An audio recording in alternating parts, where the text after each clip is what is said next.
Es tiempo de hablar de Jesús. La lectura sin comentarios del libro El deseado de todas las gentes.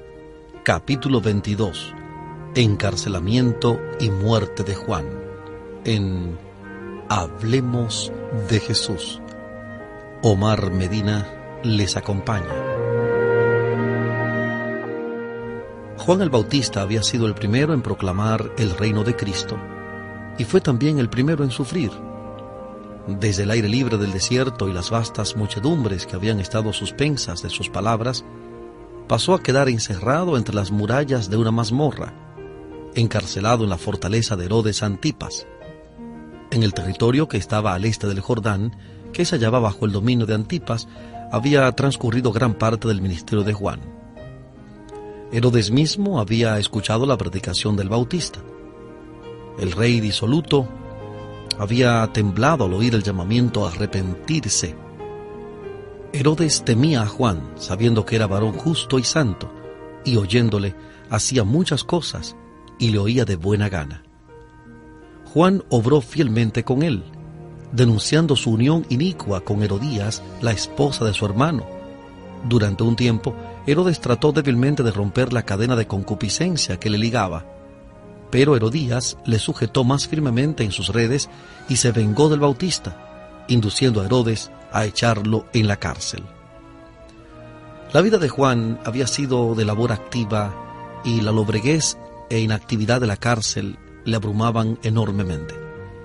Mientras pasaba semana tras semana sin traer cambio alguno, el abatimiento y la duda fueron apoderándose de él. Sus discípulos no la abandonaron. Se les permitía tener acceso a la cárcel y le traían noticias de las obras de Jesús y de cómo la gente acudía a él. Pero preguntaban por qué, si ese nuevo maestro era el Mesías, no hacía algo para conseguir la liberación de Juan. ¿Cómo podía permitir que su fiel heraldo perdiese la libertad y tal vez la vida? Estas preguntas no quedaron sin efecto. Sugirieron a Juan dudas de que de otra manera nunca se le habrían presentado.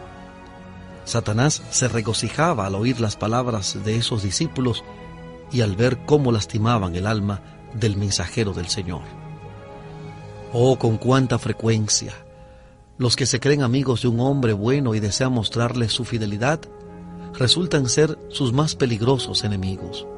Con cuánta frecuencia, en vez de fortalecer su fe, sus palabras le deprimen y desalientan. Como los discípulos del Salvador, Juan el Bautista no comprendía la naturaleza del reino de Cristo. Esperaba que Jesús ocupase el trono de David, y como pasaba el tiempo y el Salvador no asumía la autoridad real, Juan quedaba perplejo y perturbado. Había declarado a la gente que a fin de que el camino estuviese preparado delante del Señor, la profecía de Isaías debía cumplirse. Las montañas y colinas debían ser allanadas, lo torcido enderezado y los lugares escabrosos alisados.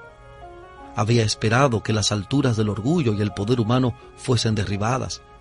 Había señalado al Mesías como aquel cuyo aventador estaba en su mano y que limpiaría cabalmente su era, que recogería el trigo en su alfolí y quemaría el tamo con fuego inextinguible.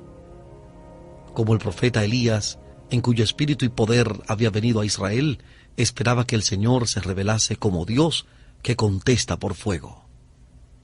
En su misión, el Bautista se había destacado como intrépido reprensor de la iniquidad, tanto entre los encumbrados como entre los humildes. Había osado hacer frente al rey Herodes y reprocharle claramente su pecado. No había estimado preciosa su vida con tal de cumplir la obra que le había sido encomendada. Y ahora, desde su mazmorra, esperaba ver al león de la tribu de Judá derribar el orgullo del opresor y librar a los pobres y al que clamaba. Pero Jesús parecía conformarse con reunir discípulos en derredor suyo, sanar y enseñar a la gente, comía en la mesa de los publicanos, mientras que cada día el yugo romano pesaba siempre más sobre Israel. El rey Herodes y su vil amante realizaban su voluntad, y los clamores de los pobres y dolientes ascendían al cielo. Todo esto le parecía un misterio insondable al profeta del desierto. Había horas en que los susurros de los demonios atormentaban su espíritu, y la sombra de un miedo terrible se apoderaba de él. ¿Podría ser que el tan esperado libertador no hubiese aparecido todavía? ¿Qué significaba entonces el mensaje que él había sido impulsado a dar? Juan había quedado acerbamente chasqueado del resultado de su misión. Había esperado que el mensaje de Dios tuviese el mismo efecto que cuando la ley fue dada en los días de Josías y Esdras. Segundo de Crónicas, capítulo 34, y Nehemías, los capítulos 8 y 9. Segundo de Crónicas 34, Nehemías 8 y 9. Que seguiría una profunda obra de arrepentimiento y regreso al Señor. Había sacrificado toda su vida al éxito de su misión. ¿Habría sido en vano? Perturbaba a Juan el ver que por amor a él, sus propios discípulos albergaban incredulidad para con Jesús. ¿Habría sido vana su obra para ellos? ¿Habría sido él infiel en su misión y habría de ser separado de ella? Si el libertador prometido había aparecido y Juan había sido hallado fiel en su misión, ¿no derribaría Jesús el poder del opresor, dejando en libertad a su heraldo? Pero el Bautista no renunció a su fe en Cristo. El recuerdo de la voz del cielo y de la paloma que había descendido sobre él, la inmaculada pureza de Cristo, el poder del Espíritu Santo que había descansado sobre Juan cuando estuvo en la presencia del Salvador y el testimonio de las Escrituras proféticas, todo atestiguaba que Jesús de Nazaret era el prometido.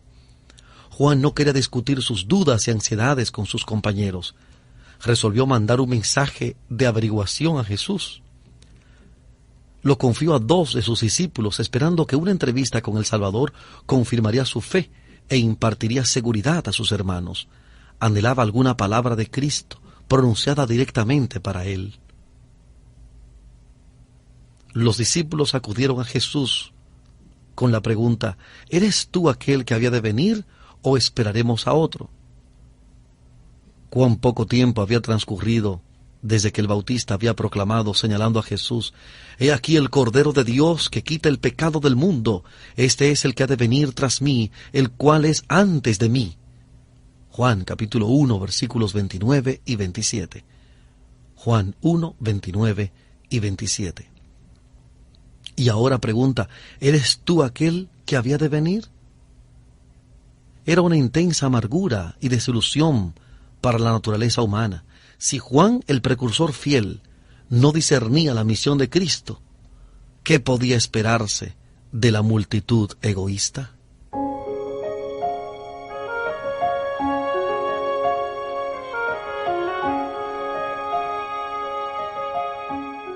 Estamos presentando la lectura sin comentarios del capítulo 22 del libro El deseado de todas las gentes. Capítulo 22. Encarcelamiento y muerte de Juan, en Hablemos de Jesús.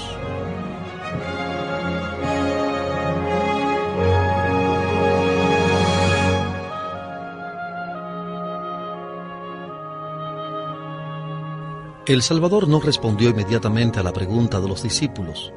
Mientras ellos estaban allí de pie, extrañados por su silencio, los enfermos y afligidos acudían a él para ser sanados.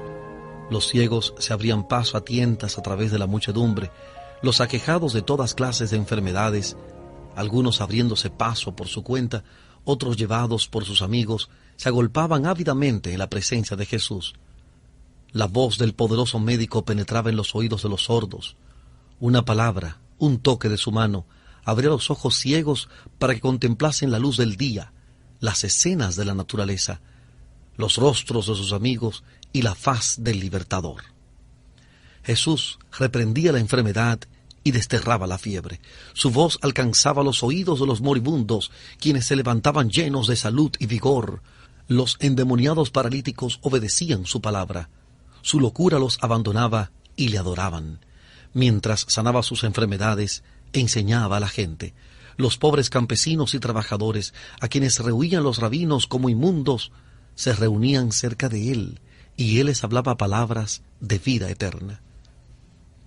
Así iba transcurriendo el día, viéndolo y oyéndolo todos los discípulos de Juan. Por fin Jesús los llamó así y los invitó a ir y contar a Juan lo que habían presenciado, añadiendo: «Bienaventurado es el que no fuere escandalizado en mí». La evidencia de su divinidad se veía en su adaptación a las necesidades de la humanidad doliente. Su gloria se revelaba en su condescendencia con nuestro bajo estado. Los discípulos llevaron el mensaje y bastó. Juan recordó la profecía concerniente al Mesías. «Me ungió Jehová, me ha enviado a predicar buenas nuevas a los abatidos, a vendar a los quebrantados de corazón, a publicar libertad a los cautivos y a los presos abertura de la cárcel, a promulgar el año de la buena voluntad de Jehová». Isaías 61, 1 y 2. Isaías 61, 1 y 2. Las palabras de Cristo no sólo le declaraban el Mesías, sino que demostraban de qué manera había de establecer su reino. A Juan fue revelada la misma verdad que fuera presentada a Elías en el desierto, cuando sintió un grande y poderoso viento que rompía los montes y quebraba las peñas delante de Jehová, mas Jehová no estaba en el viento, y tras el viento un terremoto, mas Jehová no estaba en el terremoto, y tras el terremoto un fuego, mas Jehová no estaba en el fuego. Primero de Reyes 19, 11 y 12. Primer libro de Reyes, capítulo 19, versículos 11 y 12. Y después del fuego, Dios habló al profeta mediante una queda vocecita. Así había de hacer Jesús su obra, no con el fragor de las armas y el derrocamiento de tronos y reinos, sino hablando a los corazones de los hombres por una vida de misericordia y sacrificio. El principio que rigió la vida abnegada del Bautista era también el que regía el reino del Mesías. Juan sabía muy bien cuán ajeno era todo esto a los principios y esperanzas de los dirigentes de Israel. Lo que para él era evidencia convincente de la divinidad de Cristo, no sería evidencia para ellos, pues esperaban a un Mesías que no había sido prometido. Juan vio que la misión del Salvador no podía granjear de ellos sino odio y condenación. Él, que era el precursor, estaba tan solo bebiendo de la copa que Cristo mismo debía agotar hasta las heces. Las palabras del Salvador, «Bienaventurado es el que no fuere escandalizado en mí», eran una suave reprensión para Juan, y no dejó de percibirla, comprendiendo más claramente ahora la naturaleza de la misión de Cristo. Se entregó a Dios para la vida o la muerte, según sirviese mejor a los intereses de la causa que amaba. Después que los mensajeros se hubieron alejado, Jesús habló a la gente acerca de Juan. El corazón del Salvador sentía profunda simpatía por el testigo fiel, ahora sepultado en la mazmorra de Herodes. No quería que la gente dedujese que Dios había abandonado a Juan, o que su fe había faltado en el día de la prueba. «¿Qué salieron a ver al desierto?», dijo. «¿Una caña que es meneada del viento?». Los altos juncos que crecían al lado del Jordán, inclinándose al empuje de la brisa, eran adecuados símbolos de los rabinos que se habían erigido en críticos y jueces de la misión del Bautista. Eran agitados a uno y otro lado por los vientos de la opinión popular. No querían humillarse para recibir el mensaje escrutador del Bautista, y sin embargo, por temor a la gente, no se atrevían a oponerse abiertamente a su obra.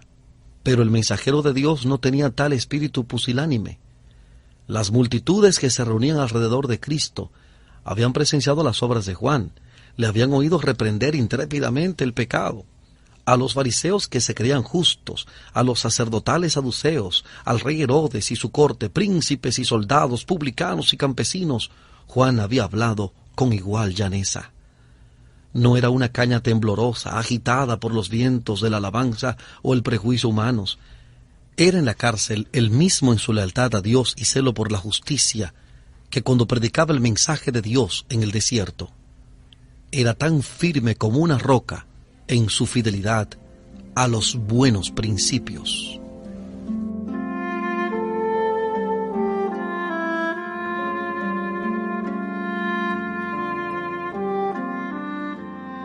Estamos presentando la lectura sin comentarios del capítulo 22 del libro El deseado de todas las gentes. Capítulo 22. Encarcelamiento y muerte de Juan. En Hablemos de Jesús.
Volvemos en la presentación de este capítulo 22 del libro El deseado de todas las gentes.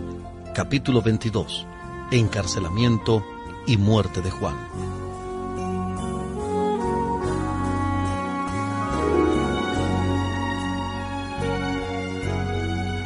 Jesús continuó: Mas, ¿qué salieron a ver?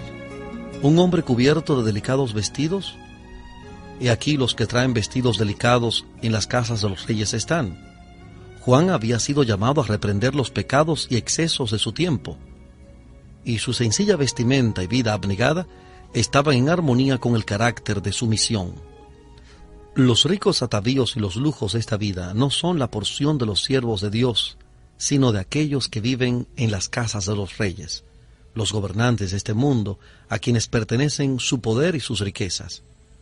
Jesús deseaba dirigir la atención al contraste que había entre la vestimenta de Juan y la que llevaban los sacerdotes y gobernantes. Estos se ataviaban con ricos mantos y costosos ornamentos, amaban la ostentación y esperaban deslumbrar a la gente para alcanzar mayor consideración.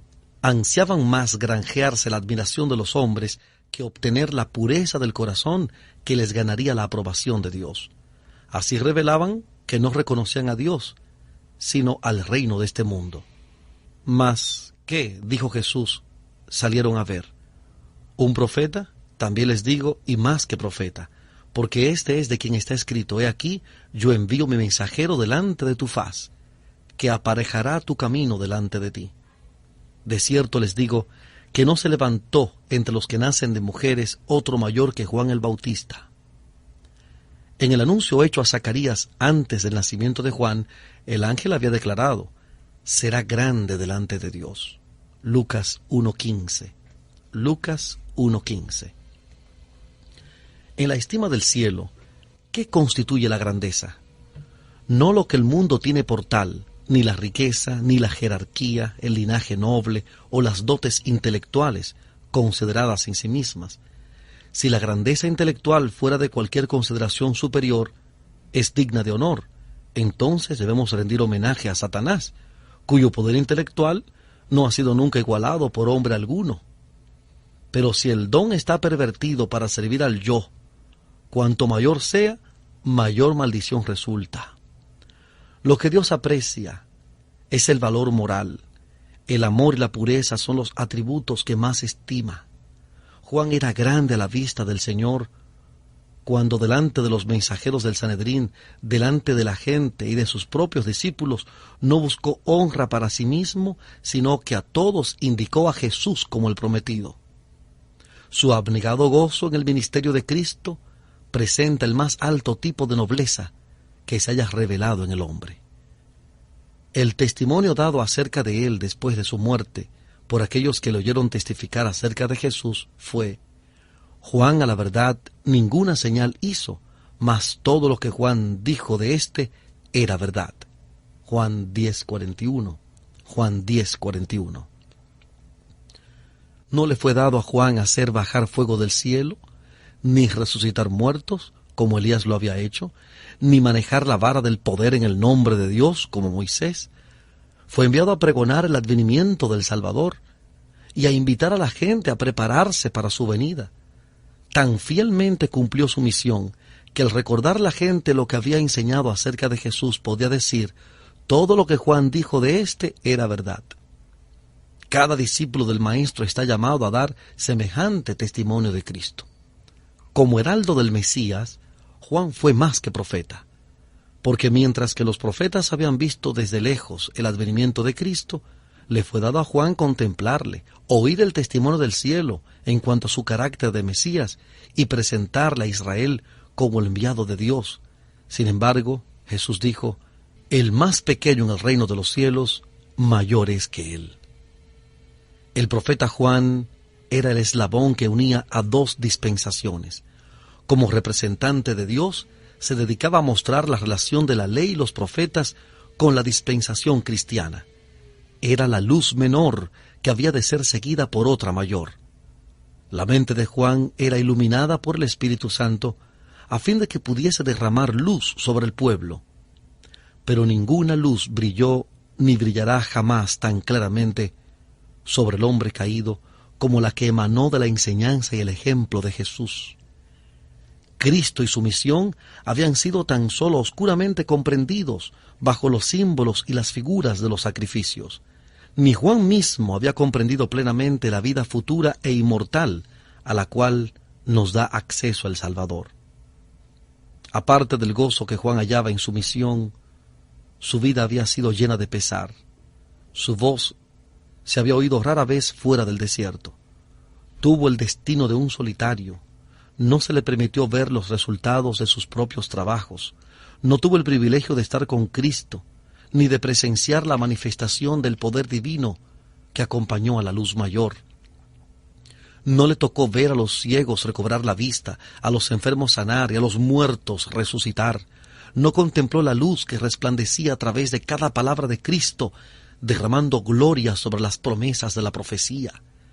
El menor de los discípulos que contempló las poderosas obras de Cristo y oyó sus palabras, era, en este sentido, más privilegiado que Juan el Bautista, y por lo tanto se dice que es mayor que él. Por medio de las vastas muchedumbres que habían escuchado la predicación de Juan, su fama cundió por todo el país. Había un profundo interés por el resultado de su encarcelamiento. Sin embargo, su vida inmaculada y el fuerte sentimiento público en su favor inducían a creer que no se tomarían medidas violentas contra él. Herodes creía que Juan era profeta de Dios y tenía la plena intención de devolverle la libertad, pero lo iba postergando por temor a Herodías. Ésta sabía que por las medidas directas no podría nunca obtener que Herodes consintiese en la muerte de Juan, y resolvió lograr su propósito por una estratagema. En el día del cumpleaños del rey, debía ofrecerse una fiesta a los oficiales del Estado y los nobles de la corte. Habría banquete y borrachera. Herodes no estaría en guardia, y ella podría influir en él a voluntad. Cuando llegó el gran día, y el rey estaba comiendo y bebiendo con sus señores, Herodías mandó a su hija a la sala del banquete, para que bailase a fin de entretener a los invitados. Salomé estaba en su primer florecimiento como mujer, y su voluptuosa belleza cautivó los sentidos de los señores entregados a la orgía. No era costumbre que las damas de la corte apareciesen en estas fiestas, y se tributó un cumplido halagador a Herodes, cuando esta hija de los sacerdotes y príncipes de Israel bailó para divertir a sus huéspedes. El rey estaba embotado por el vino, la pasión lo dominaba y la razón estaba destronada. Veía solamente la sala del placer, sus invitados entregados a la orgía, la mesa del banquete, el vino centelleante, las luces deslumbrantes y la joven que bailaba delante de él. En la temeridad del momento, deseó hacer algún acto de ostentación que le exaltase delante de los grandes de su reino. Con juramentos prometió a la hija de Herodías cualquier cosa que pidiese, aunque fuese la mitad de su reino.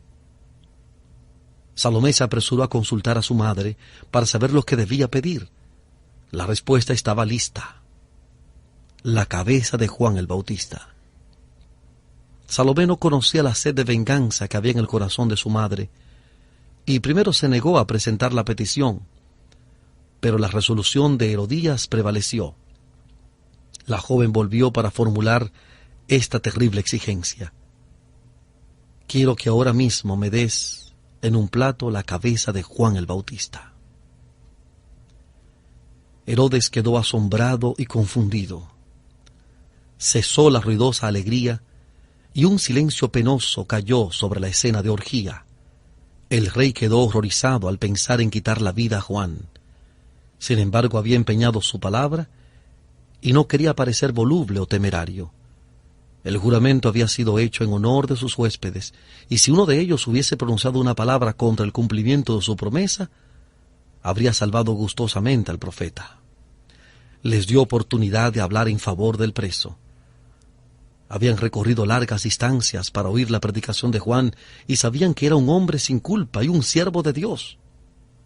Pero, aunque disgustados por la petición de la joven, estaban demasiado entontecidos para intervenir con una protesta. Ninguna voz se alzó para salvar la vida del mensajero del cielo.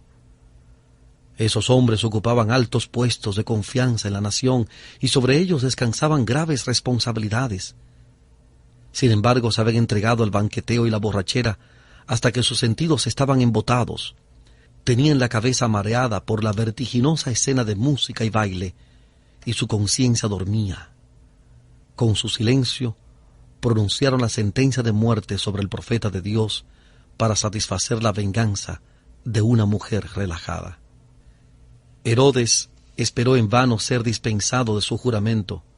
Luego ordenó de mala gana la ejecución del profeta. Pronto fue traída la cabeza de Juan a la presencia del rey y sus huéspedes.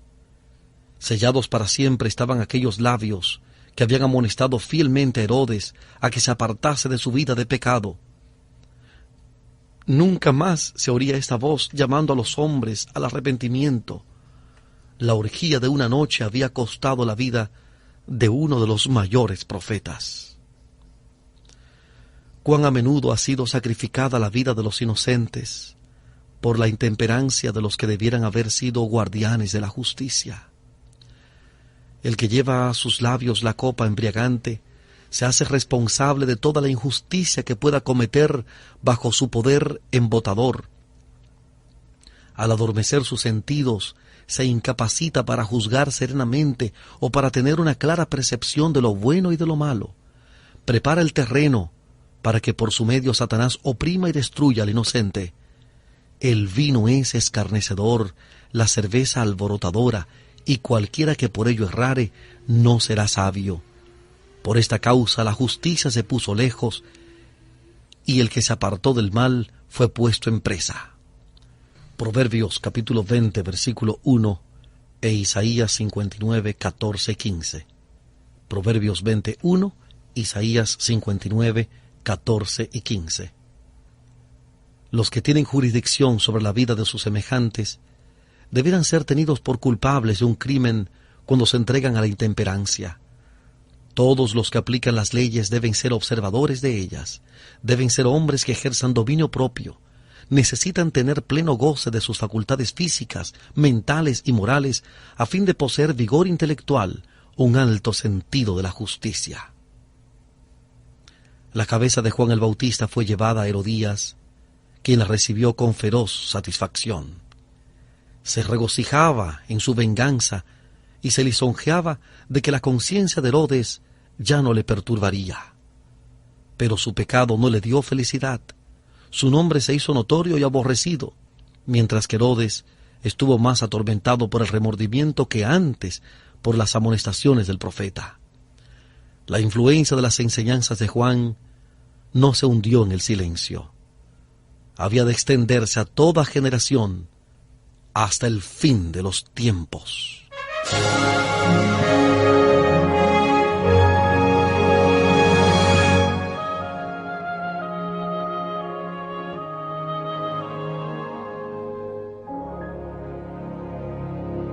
El pecado de Herodes estaba siempre delante de él.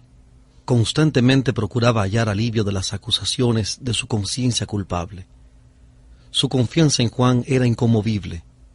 Cuando recordaba su vida de abnegación, sus súplicas fervientes y solemnes, su sano criterio en los consejos, y luego recordaba cómo había hallado la muerte, Herodes no podía encontrar descanso. Mientras atendía los asuntos del Estado, recibiendo honores de los hombres, mostraba un rostro sonriente y un porte digno, pero ocultaba un corazón ansioso, siempre temeroso de que una maldición pesara sobre él. Herodes había quedado profundamente impresionado por las palabras de Juan de que nada puede ocultarse de Dios. Estaba convencido de que Dios estaba presente en todo lugar, que había presenciado la orgía de la sala del banquete, que había oído la orden de decapitar a Juan y había visto la alegría de Herodías y el insulto que infligió a la cercenada cabeza del que la había reprendido. Y muchas cosas que Herodes había oído de los labios del profeta hablaban ahora su conciencia más distintamente de lo que lo hiciera su predicación en el desierto. Cuando Herodes oyó hablar de las obras de Cristo, se perturbó en gran manera. Pensó que Dios había resucitado a Juan de los muertos y lo había enviado con poder aún mayor para condenar el pecado. Temía constantemente que Juan vengase su muerte condenándole a él y a su casa. Herodes estaba cosechando lo que Dios había declarado resultado de una conducta pecaminosa. Corazón tembloroso y caimiento de ojos y tristeza de alma, y tendrás tu vida como colgada delante de ti, y estarás temeroso de noche y de día, y no confiarás de tu vida. Por la mañana dirás, ¿quién diera fuese la tarde? Y a la tarde dirás, ¿quién diera fuese la mañana? Por el miedo de tu corazón con que estarás amedrentado, y por lo que verán tus ojos. Deuteronomio capítulo 28, versículos 65 al 67. Deuteronomio 28, 65 al 67. Los pensamientos del pecador son sus acusadores.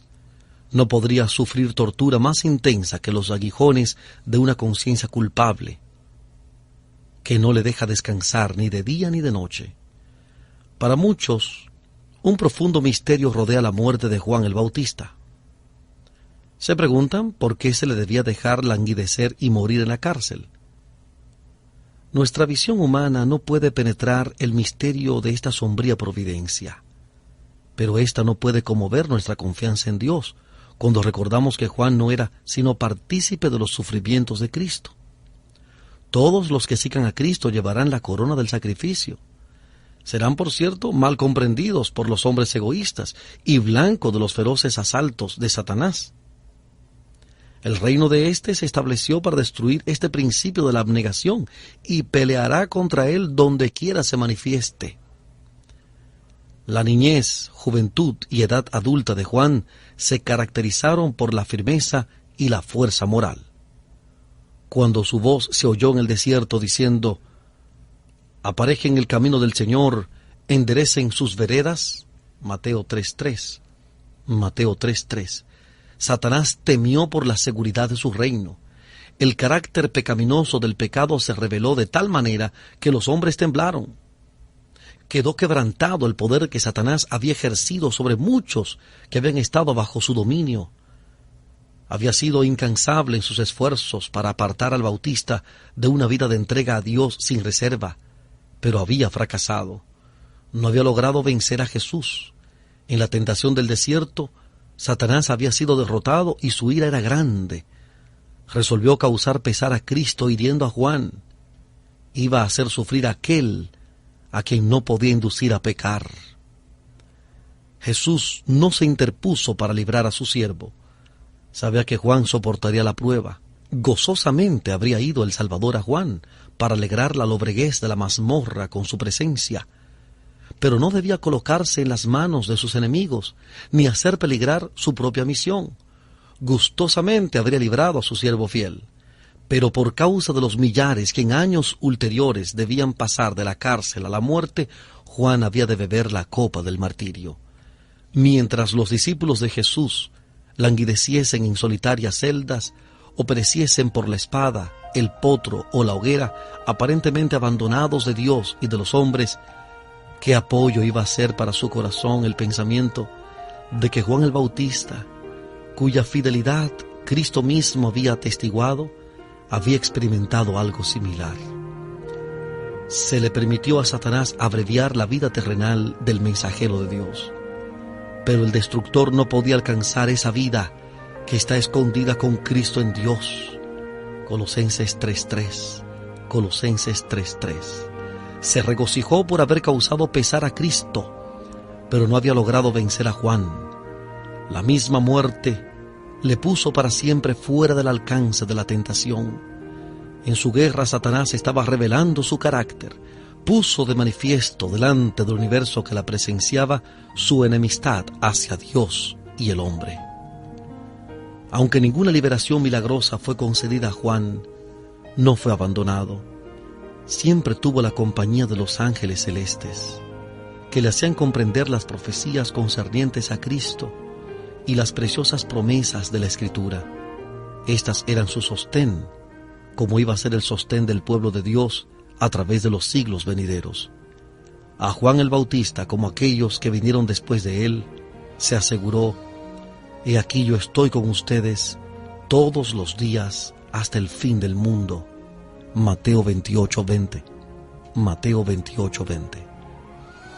Dios no conduce nunca a sus hijos de otra manera que la que ellos elegirían si pudieran ver el fin desde el principio y discernir la gloria del propósito que están cumpliendo como colaboradores suyos. Ni Enoc, que fue trasladado al cielo, ni Elías, que ascendió en un carro de fuego, fueron mayores o más honrados que Juan el Bautista, que pereció solo en la mazmorra. A ustedes les es concedido por Cristo no solo que crean en Él, sino también que padezcan por Él. Filipenses 1:29. Filipenses 1:29. Y de todos los dones que el cielo puede conceder a los hombres, la comunión con Cristo en sus sufrimientos es el más grave cometido y el más alto honor.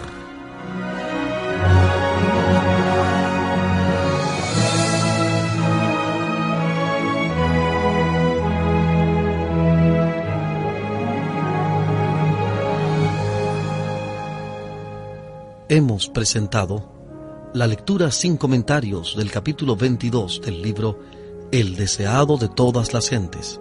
Capítulo 22. Encarcelamiento y muerte de Juan. Este capítulo está basado en el Evangelio según San Mateo capítulo 11 y capítulo 14. Mateo 11 y Mateo 14. Marcos capítulo 6 y Lucas capítulo 7. Marcos 6 y Lucas 7. Hablemos de Jesús. Omar Medina, quien les habla, les agradece la fina gentileza de la atención dispensada. Que Dios les bendiga.